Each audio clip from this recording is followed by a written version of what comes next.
Hello and welcome to In the Cool of the Day. I'm your host, Tia Young, and our show today is about one courageous woman's battle with and victory over cancer.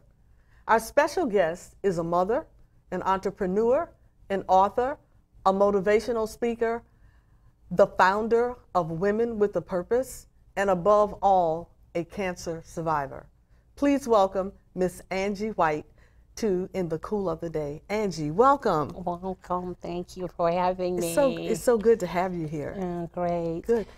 I know you've been through an ordeal. I have. Let's get right into it. I have. How did your battle with cancer begin? About 2 years ago, I was diagnosed with pneumonia, and I went into the hospital, and I had been given 2 rounds of antibiotic. And once I was given those 2 rounds of antibiotic, the pneumonia still was there. So they ran a CAT scan, and the doctor came back in, and he said, I see the pneumonia, but I see something else sitting on your lungs. And he said, I don't know what it is. He said, the reason it's sitting in front of the pneumonia, so that's one of the reasons why the 2 rounds of antibiotics had not worked.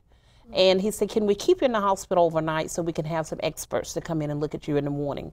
And that they did. And when they came in, they began to run tests for like 4 or 5 days. In fact, it was 2 years ago, 2015, Thanksgiving Day, when I came out of the hospital. So I was going through this battle 2 years ago today. It started. Wow. And I went in, had lung cancer, February of 2016. And once they did the lung cancer, it's supposed to have been 2 hours. It ended up being a 10-hour surgery. I was supposed to be in the hospital for 2 days. I ended up being in there 9 days. I came home. I had no one to take care of me physically, so because they couldn't find a place for me in a 24-hour facility where I would get 24-hour care. So what I did, I had a lot of faith. I believed. I'm a strong believer. I've been up under the same pastor, Pastor Horace Wilson, Foster Grove Baptist Church there in my Foster Grove, Spartanburg, South Carolina. And he was always there, him and his wife, First Lady of the church, Barbara Wilson. And I believed in God, and I had faith. It was faith that got me through, because it was days I had 0 income. It was days I didn't know how I was going to make it through the cancer, how I was going to survive. 9 months later, I got diagnosed with breast cancer. It took me 9 months to heal from the lung cancer. 9 months later, I got diagnosed with breast cancer.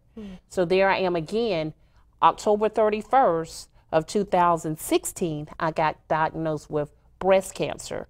I went to surgery December 2016 on December 9th. And then I went back to surgery again because there was some issues on December 16th, 7 days later. So there was 3 surgeries in 1 year, 2 times cancer twice, lung and breast cancer in 1 year. Okay, I finished my radiation June of 2017 this year, and now my vision is to move forward to be able to help other cancer patients. Right. Well, you know, Angie, I know that when you went to South Carolina to have that's the second bout that you had, you and I talked, and we've been talking back and forth. We've even prayed together over the phone. Yes. And you kept saying, you know, I got to tell my story. I got to tell my story. Why is your story so important? For one, the enemy had an attack on me many years ago, like back in 1999 when I got out of my marriage. I have 2 sons, and I have 1 daughter. My daughter lives in Virginia, Northern Virginia, and have been for 10 years. I was able to send her to one of the prestigious top 10 colleges it was in the world. And not only she graduated. I was always told, you can't do that, you just got out your marriage, there's no way you can send her to that particular college. Not only she graduated. Then she relocated here and got a job here in the DC metropolitan area and been here ever since, over 10 years.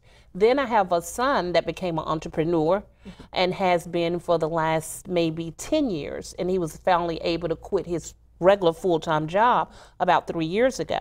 So I have a lot of faith, I have a lot of hope in my children, and I wanted to share my testimony with others so that they too can see if I did it as a single mom, they can do it as a single mom. I had 2 of my children became entrepreneurs, and one of them is studying to Department of Justice, criminal justice, and he works as well.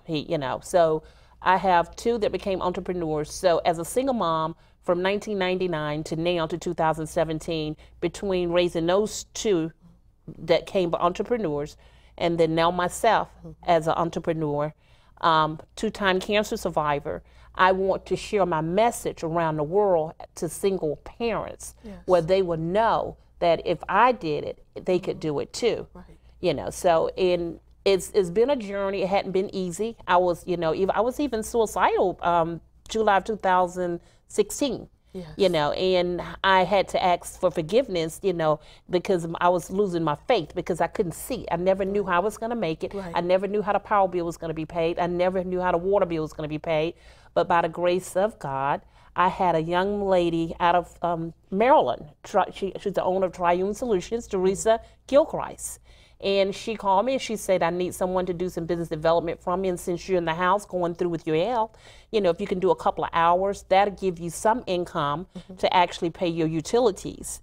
And I told her what I really needed the most, because my son was doing the biggest portion, and that was keeping a roof over my head, because as I said before, I had 0 income. Right. And that went on for 2 years. That was one of my questions. I wanted to know how your church and your family and friends, and I know you had friends here, because when I first met you, you were gainful employed. You were making good money and really doing well here in the area. Yes, in the DMV area, I did. I did very good here. Yeah. But I went back home because my youngest son did 1 year of college and then got confused.